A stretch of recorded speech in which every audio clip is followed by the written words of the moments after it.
Welcome to the Real Board Loft. I'm Trip Foreman, and this is the Weekend Warrior Exposed. We've done already done a video review on this board, and in that review we covered the initial concept of this board.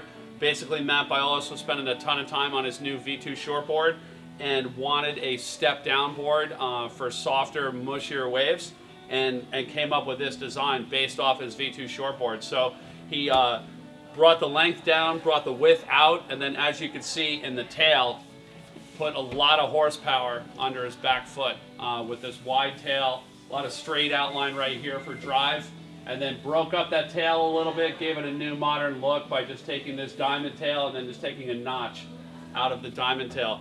So this board as a step down high performance shortboard is a great board.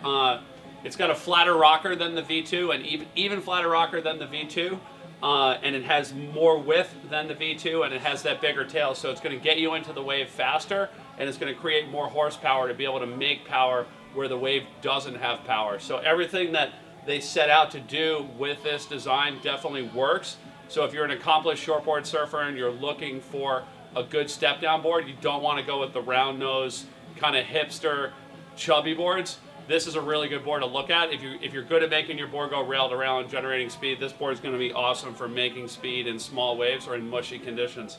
What Lost didn't talk about is how this board works in a variety of conditions outside of high performance groveling. And after surfing this board for 3 months, both myself and a lot of other people on our team, there's a lot of range outside of high performance groveling that's definitely worth talking about in the Weekend Warrior. The first is just the overall range of the board.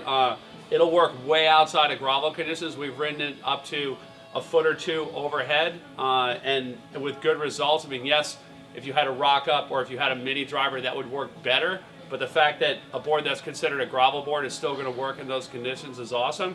Looking at the width of the tail of this board, the last thing that you would expect is for it to hold in when it's hollow. But that's another thing that we found this board to be good at is just real racy, hollow beach breaks where you need to get into the wave early and really get going down the line to make sections and also to be getting barrels along the way. This board does that really well. That flat entry rocker gets you into the wave really fast. And then down the line drive with all of this straight right here, this straight rail line, the board just has so much drive and so much tail to push off of to get you going that you are going to be making those sections. So there's a lot of places that have conditions like that. Here in Cape Hatteras we have that. If you think about New Jersey, if you think about Ocean City, Maryland, if you think about Small Ocean Beach in San Francisco, any place like where you have those racy beach breaks where it goes and you just got to get on the gas and go, this board is going to do really well in that. The other place where this board has really fit in is with the people that have those easier to ride wider boards. So a lazy boy, a couch potato, an RV, a bottom feeder, and they're looking to have one good high performance shortboard in their quiver, something with a pointy nose, like when the waves are just like perfect and they want to have something looser than those boards and have an easy transition to that board. This board, you can see that it carries a good amount of width through the board from about here all the way back. So what that does is it creates a really stable platform that you'd be used to coming off some of those wider boards. It also has a big tail to push on, because that's one of the things that happens if you're riding one of those boards, especially if you're using controllers in it, which are great fins for those boards. You get on anything else with a small tail and small fins and you push on it and you just drive the board to a dead stop. So this board has that big tail to push on, so it's going to have that familiar, stable, powerful feeling when you're surfing it. Like a lot of those wider boards, and it's also really easy to step to it and get on it, and then also to get back off of it back to those boards.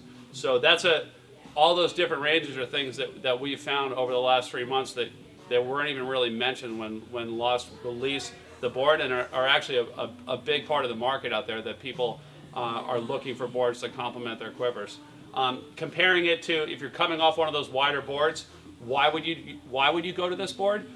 I'd say the biggest thing is how it fits into the curve of the wave. When you're dropping into the wave, it'll take a late drop a lot better than a board with a wider nose and not get hooked up, and it'll also stay in the pocket, it'll stay in the barrel when you want it to, whereas some of those wider, flatter boards are just going to race out onto the shoulder, and then you have to wrap it back into the pocket. Talking a little bit about the fins on this board, a lot of people would look at this really wide tail and immediately say quad, quad, quad. It does work as a quad, and we have had a lot of people that like it as a quad and a lot of people that only ride it as a quad, but I would say the biggest surprise is how well it works as a tri-fin. And a lot of I would say the people that are the most emphatical about their fin setup are raving about the tri. I would say even louder than the people that are raving about the quad. The board has a really straight outline in the back and a lot of drive just created from the board itself and from the tail. From looking at it and just doing a designer's guess, there's so much drive in the board and there's so much bite in this tail design that the tri-fin loosens it up and allows it to be more pivotal on the wave, whether it be off the bottom or off the top. So I've ridden it both tri and quad. I actually prefer the tri a little bit more, but it also works well as a tri. Covering the tail shape, it's definitely controversial. A lot of people love it. I had somebody it's the first thing that everybody looks at, like when they see this board, is the tail shape. They'll look at the whole board and then they just start talking about the tail. Some people like it, some people turn their nose up at it. If you look at this board and connect these lines right here, you actually have a rocket tail, like one of the original rocket tails. And by taking this edge out, what it actually does is it almost morphs a rocket tail with like a Steve Liss fish by having like a split tail fish. And it gives the board definitely more bite in hollow conditions than a wide rocket tail, and just adds to that range. A lot of people ask, what is this board surf like the most, like of other Lost boards that you've surfed? And I'd probably say the closest thing to this board is the V2 Rocket would be the closest board. If you look at the board like nose down, the V2 Rocket would be a little bit wider from where my hands are, where my fingers are, to the nose, so it would have like a little bit more curve right here. But from about here to about here, it would be real similar. And then the Rocket would start tapering in and have a narrower tail in the back. So what these changes do to this board, by losing this nose area up here, it makes the board more snappier in the turns and quicker in the turns, and also not hook up on those late hollow drops, and also just less resistance going through the wind, just going at full speed.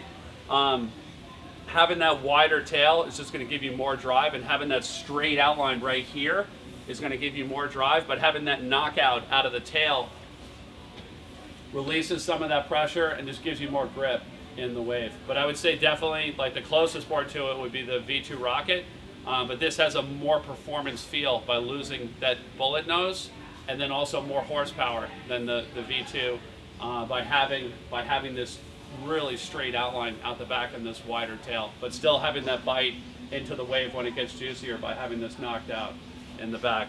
So it's the Weekend Warrior Exposed, a lot more than just a high performance grabber. A lot of applications, definitely worth checking out.